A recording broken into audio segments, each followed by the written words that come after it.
Yes, Romeo, my dear friend. It is I who you speak to. Why does my head ache like so?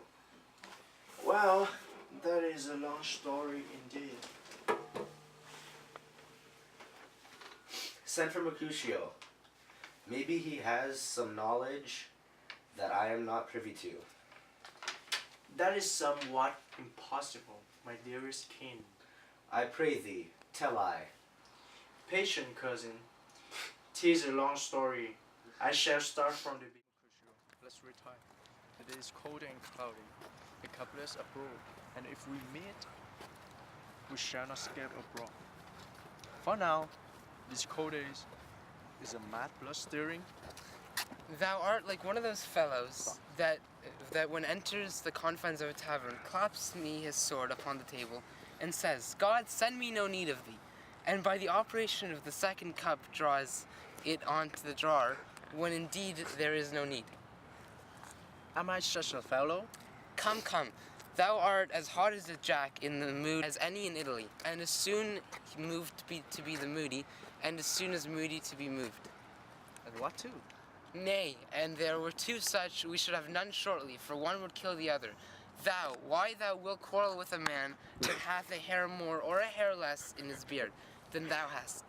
Thou wilt quarrel with a man for cracking nuts, having no other reason, but because thou hast hazel eyes. What eye but such an eye would spy out such a quarrel?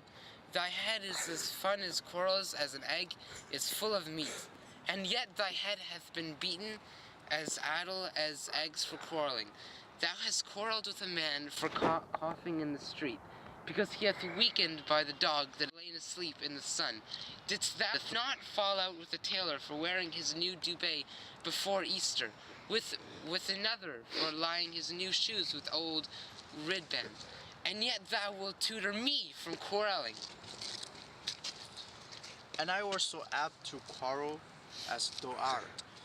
Any man by the fee symbol of my life. The fee simple, oh simple. By my head, here come the couplet. By my heel I care not. I think I shall talk to thee. And but one word with one of us, couple it with something. Make it a word and a blow. You shall find me adept enough to that, sir, and you will give me occasion. Could you not take some occasion without giving? Mercutio, thou concerst with Romeo.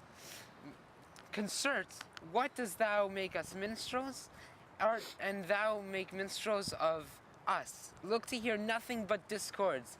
Here's my fiddlestick. We talk here in the public haunt of men.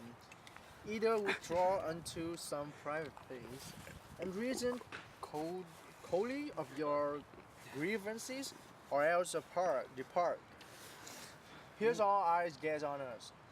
Men's eyes are made to look, and let them gaze. I will not budge for no man's pleasure. Well, peace with you, sir. Here comes my man. But I'll be hanged, sir. If he wears your livery, marry go before to field. He'll be your follower. Your worship in that sense may call him man. Romeo, the love I bear thee can afford no better term than this. Thou art a villain. Tybalt, the reason I have to love thee doth much excuse the apparenting rage to such a greeting. Villain am I none, therefore farewell. I see thou know'st me not. Boy, this shall not excuse the injuries that thou hast done me. Therefore, turn down and draw.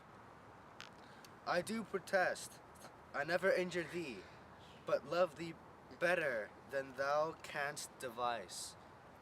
Till thou shalt know the reason of my love, and so, good Capulet, which name tender as so dear as my own. Submission, Alice Staccato carries it away. Tybalt, you rat catcher, will you walk? What wouldst thou have with me? Good king of cats, nothing but one of your 9 lives that I mean to make bold withal. And as you shall use me hereafter, dry beat the rest of the 8. Will you pluck your sword out of its pilcher by the ears? Make haste, lest mine be about your ears, ere it be out. I am for you. Gentle Mercutio, put thy rapier up. Come, sir, your passado.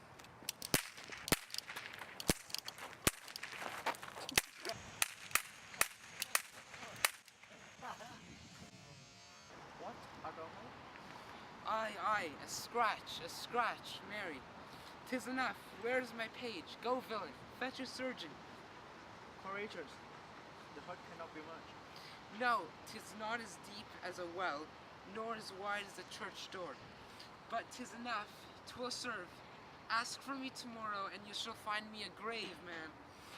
I am peppered, I warrant, for this world. A plague o' both your houses. Zounds, a dog, a rat, a mouse, a cat, to scratch a man to death. A braggart, a rogue, a villain, that fights by the book of arithmetic. Why the devil came you between us? I was hurt under your arm. I thought for the best. Help me into some house, Benvolio, or I shall faint. A plague o' both your houses. They have made worms meat of me. I have it, and soundly too. Your houses. Oh, I promise thee, by the heavens, Mercutio's death will not go unavenged. Oh, my dear Romeo, please, don't do anything rash.